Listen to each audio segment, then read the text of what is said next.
हिंदुस्तान को आज भी नहीं भूली हूँ। अगर मैं भूलती तो आज मैं यहाँ नहीं आप लोगों से बात करती। करो, मैंने एचसीएस क्वालिफाई किया 2010 में, लेकिन नहीं, अगर मैं वो स्टेबिलिटी ले लेती तो आज मैं इस जगह नहीं पहुँच पा। कंट्रीज़ हैं, अमेरिकन कंट्रीज़ हैं, वो ये नहीं देखता तुम कहाँ से आए हो, वो ये देखता है कि तुम क्या कर रहे हो। मैं अर्जेंटीना गई तो वहाँ पे मैंने एनवायरनमेंट पोल्यूशन के ऊपर और एनवायरनमेंट प्रोडक्ट्स के ऊपर काम करना शुरू किया। 19,750 में यूपीएससी, एसएससी, बैंक और एनडीए की सरकारी नौकरी। SSB coaching Rohtak gate Bhiwani दे रहा है दिल्ली के अनुभवी फैकल्टी के साथ रिजल्ट की 100% गारंटी। नमस्कार, मैं हूं आपका दोस्त विनोद शर्मा। आज हमारे साथ भिवानी की एक ऐसी बेटी बैठी हैं जिन्होंने विदेशों में काफ़ी नाम कमाया है और भिवानी और हरियाणा के साथ साथ हिंदुस्तान के बारे में काफ़ी सोचती हैं। जब भी समय मिलता है अर्जेंटीना से भिवानी लौटती हैं और हिंदुस्तान के कई विषयों पर चर्चा करती हैं। फिलहाल आज पत्रकार वार्ता इन्होंने रखी थी। विभा भारद्वाज हमारे साथ मौजूद हैं, इनसे बात करेंगे, जानेंगे कि हिंदुस्तान को लेकर किस तरीके से ये प्लानिंग कर रही हैं, क्योंकि एनवायरनमेंट स्टडी के साथ साथ रिसर्च कर रही हैं काफ़ी ज़्यादा। और मिनिस्टर ये रही हैं अर्जेंटीना में, फ़िलहाल अब भी सीनेट की मेंबर हैं वहाँ पे। तो फिलहाल विभा जी, स्वागत है आपका आपकी ही भिवानी में। Thank you so much. Bhiwani में स्वागत कहिए तो मेरा शहर है, मेरा बचपन यहीं हुआ, मेरी पैदाइश भिवानी की है, तो ये तो दिल से जुड़ा हुआ है मेरे। थोड़ा सा इंट्रोड्यूस करा दें, क्योंकि आपकी पहचान अलग अलग है। आप रिसर्चर हैं, आप डॉक्टर भी हैं, उसके साथ साथ आप एनवायरनमेंट पे काम कर रही हैं और मिनिस्टर रही हैं वहाँ की। तो ये सारी चीज़ें हर आदमी समझ नहीं पाता कि विवाह में कौन से टैलेंट है, वो कहाँ तक इस एज में कैसे पहुँच गई। ये बहुत लंबी कहानी है, लेकिन सब चीज़ इंटर रिलेटेड है। चाहे मैं साइंटिस्ट हूँ, चाहे रिसर्चर हूँ, चाहे डायरेक्टर हूँ, चाहे पार्लियामेंट मेंबर हूँ, सब कुछ इंटर रिलेटेड है।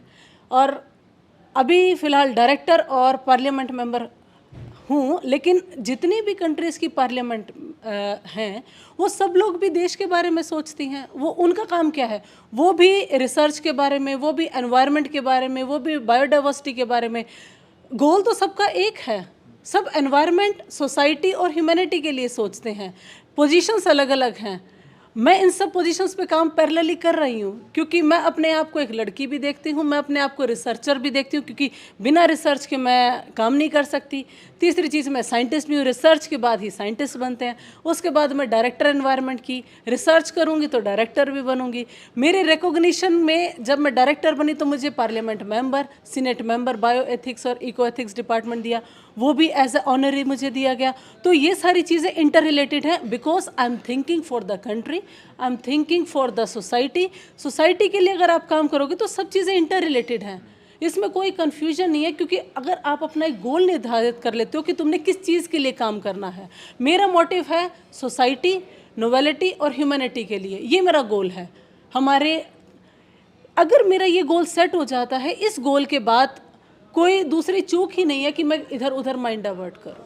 आपको वहाँ किस तरीके से इलेक्ट करके आप मिनिस्टर बने, क्योंकि हिंदुस्तान वाले समझ नहीं पाते, यहाँ का पार्लियामेंट सिस्टम, यहाँ का वोटिंग सिस्टम अलग है, लोकतंत्र है। तो वहाँ कैसे आप एक मिनिस्टर बन पाए, किस तरह का आपका सफ़र रहा वहाँ? वहाँ पे क्या है, जब मैं अर्जेंटीना गई तो वहाँ पे मैंने एनवायरनमेंट पोल्यूशन के ऊपर और एनवायरनमेंट प्रोडक्ट्स के ऊपर काम करना शुरू किया। डिफरेंट प्रोडक्ट्स बनाए वेस्ट को यूटिलाइज करके। अर्जेंटीना एक ऐसा कंट्री है जो कि ये नहीं देखता कि तुम कहाँ से आए हो। फॉरेन कल्चर जो है, वेस्टर्न कंट्रीज़ हैं, अमेरिकन कंट्रीज़ हैं, वो ये नहीं देखता तुम कहाँ से आए हो, वो ये देखता है कि तुम क्या कर रहे हो। हमारे यहाँ इलेक्शन सिस्टम है, वहाँ पे इलेक्शन प्लस ऑनरी दोनों सिस्टम है। तो वो एक ऑनर देना चाहते हैं, वो एक रिकॉग्निशन देना चाहते हैं कि एक लड़की जो इंडियन नेशनल है, इंडिया से आई है, और वो इर्रेस्पेक्टिव ऑफ, वो ये नहीं सोचती कि इंडिया मेरा देश है, वो हमारे देश के लिए भी बड़ी लॉयल्टी से काम कर रही है और हमारे देश के लिए भी वो ऐसा काम कर रही है कि यहाँ से कचरा ख़त्म कर रही है। तो एज ए रिकॉग्निशन उन्होंने मेरे को मेंबर ऑफ पार्लियामेंट और member of bio ethics and eco ethics department दिया। वो ये चाहते थे कि जब तुम हमारे देश के लिए काम कर रहे हो तो हमें कुछ ना कुछ तुम्हें अवार्ड रिवॉर्ड देना चाहिए, ताकि उसी कंट्री के लिए मैं और ज़्यादा काम करूं, एनवायरनमेंट के लिए और ज़्यादा काम करूं, और आने वाली जितनी और कंट्रीज़ हैं या जनरेशन्स हैं वो भी अट्रैक्ट हों कि ऐसा नहीं है कि अर्जेंटीना सिर्फ उन्हीं के नेशनल को कुछ दे रही है, वो बाहर वालों को भी जगह देती है कि आप आओ, अगर तुम हमारे देश के लिए काम करोगे तो हम तुम्हें एक प्रॉपर पोजीशन, रिकॉग्निशन और फिजिबिलिटी देंगे काम के लिए। विभा जी, आपने कहा कि अर्जेंटीना वाले सोचते हैं कि आप उनका कचरा साफ कर रही हैं, वहाँ से कचरा हटा रही हैं। हिंदुस्तान में भी कचरा भरा पड़ा है। फिलहाल यहाँ के हालात, यहाँ के ऐसे ऐसे शहर हैं जो वर्ल्ड के काफ़ी निचले स्तर के शहरों में गिने जाते हैं, काफ़ी बड़े बड़े शहर सफाई के मामले में। तो आपने हिंदुस्तान में रह के क्यों नहीं इस तरह का विचार किया? क्या है, मैं कचरा साफ नहीं कर रही हूँ, मैं कचरे से प्रोडक्ट बना रही हूँ, कचरा यूटिलाइज करके। और कचरे में भी डिपेंड करता है किस तरह का कचरा। हम लोग क्या करते हैं, सबसे बड़ा प्रॉब्लम है इंडिया में, सेग्रीगेशन नहीं होता कचरे का। जो बाकी कंट्रीज हैं, जो मैंने ऑब्ज़र्व किया, वो कचरे को सेग्रीगेट रखते हैं। सब्जियां अलग फेंकनी है, जो कार्टून्स हैं उनको अलग फेंकना है, तो वहाँ पे ऑलरेडी सेग्रीगेशन सिस्टम है और उसके लिए उनका प्रॉपर बायोसाइक्लिंग और रिसाइकलिंग प्रोसेस है। इंडिया में सबसे बड़ी प्रॉब्लम है, हम एक ही डस्टबिन में सारा कचरा डालते हैं, जिसको सेग्रीगेट करना सबसे बड़ी प्रॉब्लम है। इंडिया में रह करके सबसे बड़ी प्रॉब्लम मुझे आई फिजिबिलिटी के लिए, कि जो नए रिसर्चर हैं उनको फिजिबिलिटी नहीं मिलती है, उनको प्रॉपर फैसिलिटी नहीं मिलती है, उनको प्रॉपर केमिकल्स नहीं मिलते हैं। मुझे अगर इंडिया में मिलता तो मुझे जाने की, देश छोड़ने की ज़रूरत ही नहीं पड़ती और मैं बाहर किसी दूसरे कंट्री में फेलोशिप, स्कॉलरशिप के लिए अप्लाई भी ना करती। लेकिन इसमें एक अच्छा फ़ायदा ये है कि अगर मैं दूसरे देश में गई, वहाँ से मैंने नई टेक्निक सीखी, कैसे इसको यूटिलाइज़ और किया जाए, क्या क्या नई नई मशीनें हैं, क्या क्या नई नई टेक्निक्स हैं, अब मैं एटलीस्ट अपने देश में उनको इम्प्लीमेंट कर सकती हूँ। और मैं ये चाहूँगी कि मैं इस नॉलेज को शेयर करके जो यूथ है, नई यूनिवर्सिटीज़ है, वहाँ जाके उनको गाइडेंस दूँ, उनको बताऊँ कि ये नई इंस्ट्रूमेंट हैं जो दूसरे देशों में चल रहा है, हमारे इंडिया में भी करो। हमारे पास तो रॉ मटेरियल कचरा है वैसे इतना ज़्यादा है, हम उसको यूटिलाइज़ करें।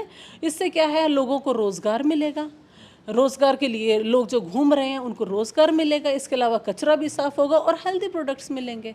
तो मेरी सिर्फ एक ही चीज़ रहती है कि हमें, अगर हमने स्टेबिलिटी सोच ली कि आज मैं स्टेबल हूँ, तो तुम प्रोग्रेस नहीं कर सकते। प्रोग्रेस आदमी तब करता है जब वो स्टेबिलिटी को छोड़ देता है, जब वो ये सोचता है कि नहीं अब ख़त्म है, बस इसके बाद मैंने कुछ नहीं करना। अगर मैं स्टेबिलिटी, मैंने HCS क्वालिफाई किया था 2010 में, लेकिन अगर मैं चाहती, सबका सपना होता है इंडिया में, हरियाणा वालों का तो सपना है कि HCS क्वालिफाई करो, मैंने HCS क्वालिफाई किया 2010 में, लेकिन नहीं, अगर मैं वो स्टेबिलिटी ले लेती तो आज मैं इस जगह नहीं पहुंच पाती। तो अगर कुछ करने का जुनून, जज्बा है तो स्टेबल मत रहो, करके दिखाओ something unique for society, something unique for your country, और एक रेगुलेशन और अर्थ, सबसे बड़ी चीज़ है अर्थ, जो हमारा घर है, उसके लिए हमें काम करना है। हाँ, हरियाणा के साथ साथ अगर बात करें पूरे हिंदुस्तान में, पॉलीथीन पर बैन लगा दिए जाते हैं, बहुत सारे कानून बना दिए जाते हैं, लेकिन वो धड़ल्ले से बिकते हैं। रेडियो वालों पर जब थोड़ा सा टाइट प्रेशर होता है प्रशासन पर, तो वो बड़ा जुर्माना लगा देते हैं। फैक्ट्रीज वैसे की वैसी चल रही हैं, वो माहौल वैसा ही है और कचरा फैलता जा रहा है। हिंदुस्तान के इन हालातों को आपको कैसे लगता है बदला जा सकता है? इन हालात को बदलने के लिए सबसे बड़ा काम है, गवर्नमेंट को बहुत स्ट्रिक्ट होना पड़ेगा। उन फैक्ट्रीज़ को और इंडस्ट्रीज़ को टाइम पीरियड दें पूरी तरह से।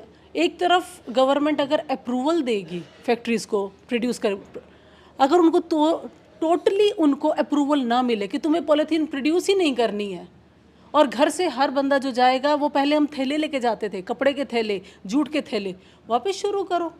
मेरे घर में पॉलीथीन नहीं मिलेगी, हम लोग जूट के या घर के बने थैले लेके जाते हैं, आज भी लेके जाते हैं।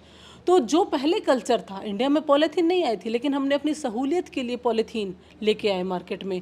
तो सबसे बड़ी प्रॉब्लम है कि जो डिसीज़न मेकर हैं इस चीज़ में, एक तरफ प्रोडक्शन के लिए अप्रूवल दिए जाते हैं और दूसरी तरफ तुम रोकने की बात करते हो। They have to be strict कि प्रोडक्शंस को रोको और इम्प्लीमेंट करो इस चीज़ को। UAE में 1 जनवरी 2024 से 1 जनवरी टोटली प्लास्टिक बैन है। सिंगल यूज़ प्लास्टिक 1 जनवरी अगर किसी के पास दिखाई दिया, और ये रेगुलेशंस मैं ही वहाँ लेके आई। वहाँ जाने के बाद, क्यों, जब डिसीज़न मेकर स्ट्रांग होगा, वहाँ मैं डिसीज़न मेकर हूँ, यहाँ मैं डिसीज़न मेकर नहीं हूँ। यहाँ मैं डिसीज़न नहीं ले सकती। अगर आज मैं यहाँ डिसीज़न ले सकती तो मैं किसी फैक्ट्री को अप्रूवल नहीं देती प्लास्टिक के लिए, लेकिन वहाँ मैं डिसीज़न मेकर हूँ। तो 1 जनवरी 2024 से कोई भी सिंगल यूज़ प्लास्टिक मार्केट में नहीं होगा, और आने वाले टाइम में मैं वहाँ पे प्लास्टिक स्पून, प्लेट, कटोरी, चम्मच सब कुछ रिमूव कर दूँगी धीरे धीरे। आप कितने देशों के साथ कनेक्टेड हैं? यूएई की बात कर रहे हैं, अर्जेंटीना की बात कर रहे हैं, कई जगह की बातें आपने की हैं, तो कितने देशों के साथ जुड़ के आप काम कर रही हैं? बेसिकली आप अर्जेंटीना में ही रह रही हैं?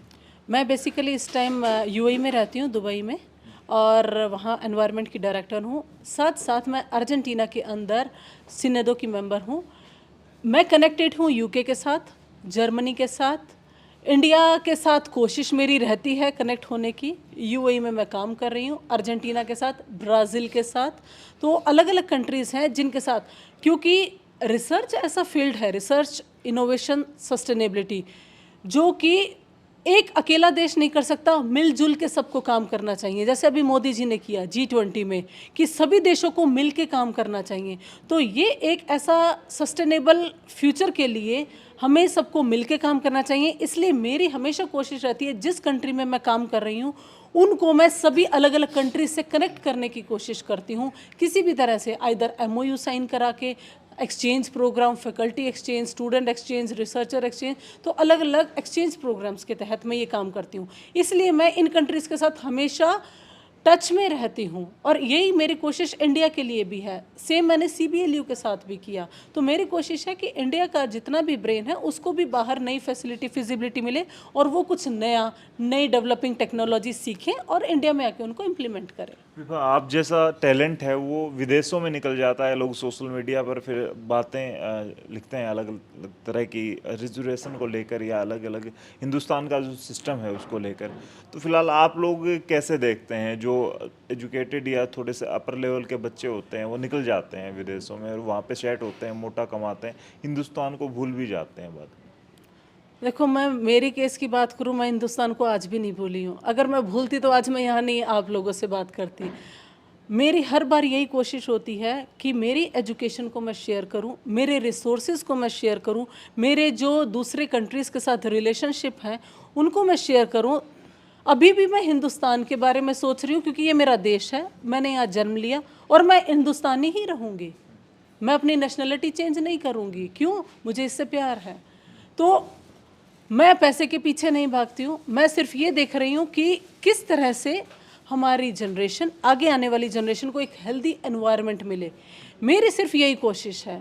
तो जो ऐसा सोचते हैं कि हमने हिंदुस्तान छोड़ दिया और हिंदुस्तान उनके दिल में नहीं है, ये चीज़ गलत है। मैं आज भी, मुझे बहुत साल हो गए हिंदुस्तान से बाहर रहते हुए, मैं आज भी इंडिया आती हूँ, पापा की एक कॉल पे हिंदुस्तान आती हूँ, यहाँ बात करती हूँ, कोशिश करती हूँ कोलैबोरेशन की, कोशिश करती हूँ यूनिवर्सिटी से बात करने की, कोशिश करती हूँ मिनिस्टर से बात करने की, कि ताकि हमारा देश नंबर 1 रहे। इंडिया में कोई बड़ी पावर मिले तो यहाँ के लोगों के लिए भी काम करना पसंद करेंगी? यहाँ के लोगों के लिए तो मैं अब भी काम कर रही हूँ। चाहे मैं दूसरे कंट्री में एक पावर पे काम कर रही हूँ, एक डिसीजन में करूँ काम, तो मैं फिर भी इंडिया के लिए कर रही हूँ। नाम तो इंडियन ही रहेगा, मेरे साथ इंडिया का नाम हमेशा जुड़ा रहेगा, ये कभी नहीं दूर हो सकता। मोदी जी का कई देशों से कनेक्ट है आपका, काफ़ी चर्चाएं होती हैं कि विदेश वाले पसंद करते हैं, विदेशों में काफ़ी नाम है मोदी जी का। किस तरीके से देखते हैं मोदी जी, कहाँ स्टैंड करते हैं अगर विदेशी लोगों की मानसिकता की बात? मोदी जी बहुत अच्छा काम कर रहे हैं और वो देश के बारे में सोच के चल रहे हैं। वो ये नहीं सोचते मैंने एक शहर के लिए काम करना है, स्टेट के लिए करना है। उनके लिए एक ही है, 1 अर्थ 1 फैमिली, जो उन्होंने G20 में बोला। वो अर्थ को ही अपना घर मानते हैं और इसीलिए उन्होंने कोलैबोरेशन की बात की। इसीलिए उन्होंने कहा कि हमें सभी यूरोपियन कंट्रीज़ को मिलके काम करना है, सस्टेनेबिलिटी के लिए काम करना है, चाहे वो ट्रेड मार्केट है उसके लिए काम करना है। उनके लिए अर्थ उनका घर है। तो इसलिए सभी जितने भी दूसरे कंट्रीज़ के मिनिस्टर हैं, दूसरे कंट्रीज़ हैं, वो यही सोच के चलते हैं कि ये एक ऐसा लीडर है जो सबको जोड़ के एक मुट्ठी बना के चलता है। और ये रियलिटी है, अगर हमें डेवलप करना है तो जब तक ये मुट्ठी जुड़ेगी नहीं, काम नहीं होगा। अगर हम इस तरह से चलेंगे हम काम नहीं कर सकते, हमें ये मुट्ठी बनानी पड़ेगी, तब सब लोग काम कर सकते हैं, क्योंकि सबका गोल एक है। आपका गोल यही है, मेरा यही गोल है, बाकी हम सब लोगों का एक गोल है, हमें मिल के काम करना है। तो इसलिए मोदी जी पॉपुलर है। आप एनवायरनमेंट और इस पे स्टडी कर रही हैं, रिसर्च कर रही हैं, और हरियाणा में खास करके लोकल लोग होते हैं, बीमारी होने पे कह देते हैं बेटा खान पान में कोई गड़बड़ होगी। तो यहाँ के खान पान में मिलावट की कई खबरें आती हैं, बहुत सारा ऐसा माहौल बदलता जा रहा है, देसी खान पान ख़त्म होता जा रहा है। वो किस तरीके से देखती हैं बीमारियों का? कैंसर खास करके हर दूसरे तीसरे इंसान में पता लगता है कि उसकी 1-2 साल बाद डेथ होगी, वजह कैंसर पाई जाती है। मैंने इंडिया में देखा है बहुत छोटी छोटी एज में बच्चों को कैंसर हो जाता है और इवन यंगस्टर्स की भी डेथ हो जाती है। पोल्यूटेड खाना होता है। तो इसके लिए आज मैंने आप लोगों से डिस्कस किया कि डिसीज़न मेकर को स्ट्रॉन्ग होना पड़ेगा। हमें फाइनेंशियल थिंग्स ना सोच के we have to be strict. जितना हम स्ट्रिक्ट होंगे डिसीज़न लेने के लिए, अगर कोई चीज़ बैन करनी है तो पूरी तरह बैन करो मार्केट से, अगर कोई केमिकल है तो वो पूरी तरह बैन करो। इलीगल या इन तरीक़ों से कोई भी चीज़ से हमें ही हार्म होगा, किसी को हार्म नहीं होगा। तो डिसीज़न मेकर स्ट्रॉन्ग होने चाहिए। गवर्नमेंट में जो लेबोरेटरीज़ हैं उनको स्ट्रॉन्ग डिसीज़न लेने चाहिए। उसके बाद हम 100% प्योर फूड लेंगे। यूएई के अंदर 100%, बिलीव मी, 100% प्योर फूड है सब कुछ, क्योंकि वहाँ मैं डिसीज़न मेकर हूँ। जितने सैंपल्स आते हैं वो मेरे पास आते हैं, मेरी लैब में आते हैं। Ban means ban, factory seal means seal, completely seal. वहाँ पे ये नहीं है कि वो किसकी फैक्ट्री है किसकी इंडस्ट्री है, नहीं, बंद मतलब बंद। सिफारिश नहीं होती वहाँ कोई सिफारिश नहीं है। सिफारिश वालों को तो मैं दरवाजे में घुसने भी नहीं देती हूँ। वहाँ सिफारिश का सिस्टम ही नहीं चलता है। आप हिंदी काफ़ी अच्छी बोल लेती हैं। कितनी लैंग्वेज पे आप सीख चुकी हैं और काम कर रही हैं? मुझे करीबन 9-10 लैंग्वेजेस आती हैं। मुझे स्पेनिश, जर्मन, कास्तेशानो, इटालियन, पोर्तुगीज़, ये सब मुझे लैंग्वेजेस आती हैं। क्योंकि मैंने अलग अलग कंट्रीज़ में काम किया है तो मैं नहीं चाहती कि लैंग्वेज मेरे लिए कोई बैरियर बने। मैं हिंदुस्तानी हूँ, हिंदुस्तानी लैंग्वेज सबसे ज़्यादा बोलती हूँ। लेकिन जब आप करियर की बात करें और आपको दूसरे कंट्रीज़ में काम करना है तो आपको उनकी लैंग्वेज सीखनी पड़ेगी। और मैं इस चीज़ को एक बैरियर नहीं लेके, एक्सक्यूज़ और बैरियर नहीं चाहती। तो इसलिए मैंने हर कंट्री में जहाँ जहाँ मैंने काम किया मैंने अलग अलग लैंग्वेजेस सीखी। और मैं उन्हीं, क्योंकि उनको समझाने के लिए, अपने व्यूज़ रखने के लिए भाषा सबसे अच्छा माध्यम है। अगर मैं वहाँ जाके हिंदी बोलूँगी तो उनको समझ नहीं आएगा, तो उनको उनकी भाषा में समझाने के लिए मुझे लैंग्वेज सीखनी पड़ेगी। और इसीलिए वहाँ पे मैं, जो अर्जेंटीना है वहाँ मैं स्पेनिश बोलती हूँ, वहाँ जितने मेरे इंटरव्यूज़ हैं वहाँ मैं स्पेनिश बोलती हूँ। जर्मनी में मैं जर्मन बोलती हूँ, इटली में मैं इटालियन, और हिंदुस्तान में मैं हिंदी बोलती हूँ। इंडियंस के लिए कितने स्कोप हैं विदेशों में? खास करके आजकल कई सीन होते हैं, बोला डोंकी से जा रहा था और रास्ते में मार दिया, आतंकवादियों में फंस गया, टेररिस्ट ने लूट लिया, इस तरह की खबरें आती हैं। 2 नंबर से जाने की कोशिश करते हैं। विदेशों का बड़ा प्रचलन हरियाणा में भी हो गया, पंजाब में काफ़ी ज़्यादा था पहले। हिंदुस्तानी भाग रहे हैं विदेशों की तरफ। स्कोप कितने हैं और किस जरिए जा सकते हैं बेटर तरीके से? देखो, स्कोप हर जगह है, इवन इंडिया में भी वर्क के स्कोप हैं, लेकिन हमें उनको प्रॉपर यूटिलाइज करना पड़ेगा। इंडियंस का, क्योंकि हमारे पास टैलेंट है और बाहर वाले सिर्फ टैलेंट देखते हैं। उनको पता है इंडिया के पास टैलेंट है, बहुत लेबोरियस हैं, वो 24/7 आवर्स काम कर सकते हैं। इंडियंस हर टाइम पे, तुम दिन में रात में कभी भी बुलाओ वो काम कर सकते हैं। इसलिए इंडियंस जो लेबर है, इंडियंस कैंडिडेट है, इंडियन एम्प्लॉयज़ की है, उनकी बहुत डिमांड है। तो हमें इलीगल रास्ता नहीं चूज़ करना चाहिए। हमें टैलेंट के तरीके से एग्ज़ाम दो, फेलोशिप्स के लिए अप्लाई करो, वैकेंसीज निकलती है उनके लिए अप्लाई करो। इलीगल तो हर चीज़ का तरीका गलत है, चाहे वो खाना हो, चाहे पानी हो, चाहे दूसरे देश में जाना हो, वो उसके लिए तो हर तरह से नुकसान कैंडिडेट को ही होगा। और टेररिज्म क्या है? टेररिज्म कुछ भी नहीं है, ये हमारे दिमाग में टेररिज्म है। नुकसान किसी को, मुझे कितने साल हो गए बाहर रहते हुए, मैंने कभी कोई चीज़ नहीं देखी। मैं जब किसी भी कंट्री में जाती हूँ लोग नेगेटिव बात सोचते हैं, मे बी उस कंट्री में ऐसा होगा, उस कंट्री में ऐसा होगा। यूएई गई तो लोगों के दिमाग में था पता नहीं क्या है, मूवीज़ ने ऐसा, ये सब सिनेरियो है। यूएई बहुत सेफ़ कंट्री है। जब मैं गई तो पापा से सब पूछते थे बेटी सेफ़ है, और बिलीव मी इतना सेफ़ कंट्री है, इतना सेफ़ कंट्री, रात को 3 बजे लड़की अकेली घूम सकती है। तो मैं ये बोलती हूँ कि जब तक आप ठीक हो, गलत रास्ते पे मत जाओ। आप काम करने गए हो, काम करो वहाँ पे, कुछ अच्छा करने गए हो, देश को रिप्रेजेंट करने गए हो तो काम करो वहाँ पे। पैसे कमाने के लिए छोटे मोटे इधर उधर काम करने से ज़्यादा अच्छा है सीधे सीधे जाओ, जॉब के लिए अप्लाई करो और बहुत अच्छे रिसोर्सेज है। हर कंट्री की गवर्नमेंट बहुत अच्छा पैसा देती है ब्रेन को, टैलेंटेड कैंडिडेट्स को, तो वो बैरियर नहीं है। और आज के टाइम में तो बहुत ज़्यादा रिसोर्सेज हैं हमारे पास, तो कैंडिडेट को सीधे तरीके से जाना चाहिए। इलीगल तरीके से जाओगे तो हर चीज़ में वही फंसेगा।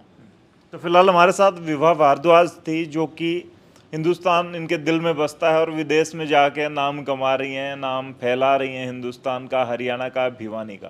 फिलहाल भिवानी की इस बेटी के बारे में क्या कुछ कहेंगे? HCS का एग्ज़ाम क्वालिफाई करने के बाद भी विदेश का रुख किया और वहाँ पे काफ़ी ज़्यादा नाम कमाया। फिलहाल कमेंट में लिखें और वीडियो को शेयर कर दें। तब तक के लिए धन्यवाद। राम राम, जय हिंद।